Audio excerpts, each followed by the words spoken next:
नमस्कार मंडळी, आज आपण बनवणार आहोत राजमा मसाला. राजमा मसाला करण्यासाठी राजमा आपल्याला 10 ते 12 तास भिजत घालायचा आहे आणि त्यानंतरच त्याची भाजी करायची आहे. राजमा मऊसूत शिजण्यासाठी साधारण 7 ते 8 शिट्या कुकरला द्यायच्या आहेत, तरच तो पचायला हलका होतो.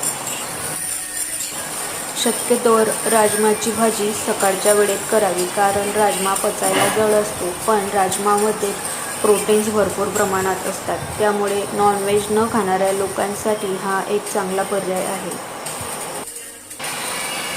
भाजी करताना कांदा, टोमॅटो, प्युरी चांगली तेल सुटेपर्यंत परतून घ्यायची आहे आणि त्यानंतर त्यामध्ये शिजलेला राजमा घातल्यानंतर पण 3 ते 4 मिनटं व्यवस्थित परतून घ्यायचं आहे. त्यामुळे राजम्याचा उग्रपणा कमी होतो आणि भाजीला चांगली चव येते. अशाच नवनवीन हेल्दी रेसिपीसाठी भक्तिराज क्रिएशनला लाईक करा, शेअर करा आणि सबस्क्राईब करा.